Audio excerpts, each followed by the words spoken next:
Sulawesi, pulau yang kaya akan keanekaragaman hayati dan sumber daya alam, memiliki karakteristik tanah yang kering namun subur.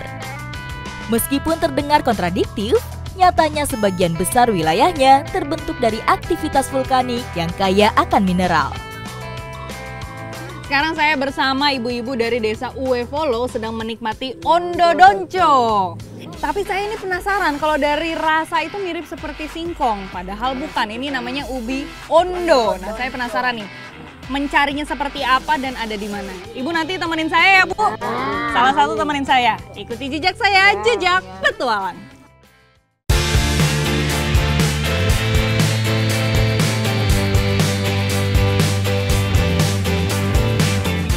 Karena ubi ondo ini tumbuh liar, makanya otomatis kita harus masuk hutan kebun seperti ini sambil kita bersihkan karena ini masih sangat rimbun. Nah, sebenarnya kalau mencari ubi ondo itu terlihat dari apa namanya, batangnya ini yang berduri. Kelihatan, tinggal cari aja.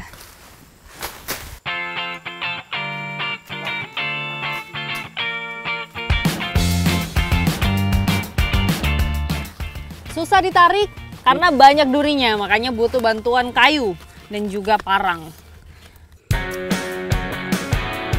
Ondo adalah ubi hutan yang biasa disebut gadung atau Dioscorea hispidadens. Tanaman ubi memiliki akar yang kuat dan dalam. Akar ini membantu mengikat tanah sehingga mengurangi resiko erosi tanah. Nah, ini ubi ondonya setelah dipecah-pecah bentuknya seperti ini. Ubi ondo ini juga pegangnya harus hati-hati karena getahnya itu bikin gatal. Karena dia tuh mengandung racun. Racun pada ubi hutan merupakan salah satu mekanisme pertahanan diri tanaman untuk melindungi diri dari serangan hama. Ada nih tersembunyi lagi di sini. Harus digali memang sedikit-sedikit. Ternyata diam-diam dia ukurannya lebih besar. Tadi kita injak saja, tidak tahu kalau ternyata ada isinya ini. Ubinya banyak. Habis ini mau dipecah-pecah dulu. Kulit ubi ondo harus dikupas, karena kemungkinan besar tanahnya terkontaminasi oleh berbagai jenis kotoran. Selain mengupasnya yang benar-benar harus bersih, mengolahnya juga nggak bisa sembarangan. Dia butuh proses yang sangat panjang, makanya nggak semua orang tuh bisa mengolah ubi ondo ini.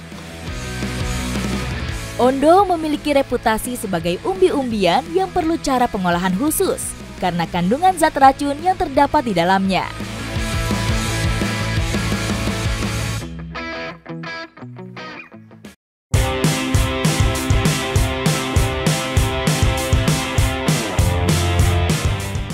Proses pertama setelah dikupas, ubi ondo dipotong atau diiris tipis-tipis. Nah, irisnya juga pakai papan seperti ini.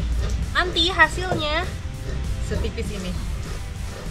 Kalau sudah, baru nanti akan lanjut ke proses perendaman. Zat racun utama dalam ubi ini adalah linamarin. Racunnya bisa terurai menjadi asam sianida. Dengan cara diparut, memperkecil kemungkinan racunnya masih bertahan. Proses perendamannya itu nggak cuma satu kali, tapi berkali-kali supaya getah dan juga racunnya itu hilang. Nah, ini yang pertama, direndam dengan garam dulu. Garam memiliki sifat menarik air. Ketika ondo direndam dalam air garam, maka garam akan menarik air yang mengandung sebagian besar asam sianida. Ini supaya getah dan juga racun yang terkandung di dalam ubinya ini hilang. Direndamnya juga nggak boleh terlalu lama. Harus semalaman saja. Kalau enggak nanti ubinya itu bisa hancur.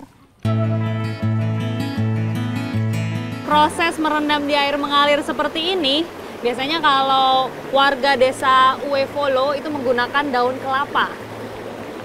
Supaya airnya yang masuk ini bisa keluar lagi. Jadi seperti tersaring. Dengan terus mengalir, air akan terus menghanyutkan asam sianida yang telah larut.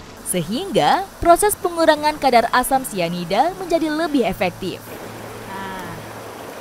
Wah, ini yang sudah didiamkan di air mengalir semalaman. Teksturnya terlihat beda. Tuh, Dia lebih kecil-kecil. Jadi sedikit hancur ya, Bu? Iya. Tapi tidak apa-apa seperti ini? Tidak. Kalau sudah seperti ini, udah bisa langsung diolah.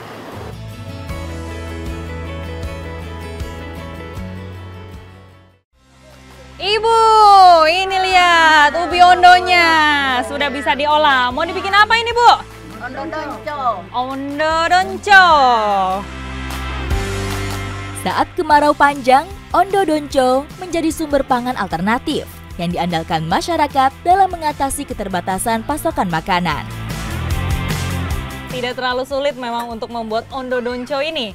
Jadi tadi ondonya tinggal dicampur aja pakai santan dan juga garam. Sekarang mau lanjut dimasak. Oke, ayo Bu.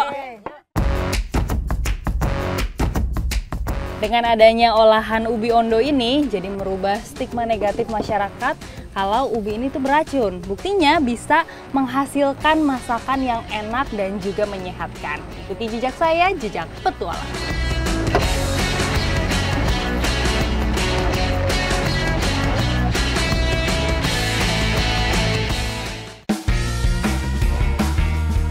Panen sehari di sini targetnya 50 pohon. Satu pohon kurang lebih ada 35 buah yang diambil.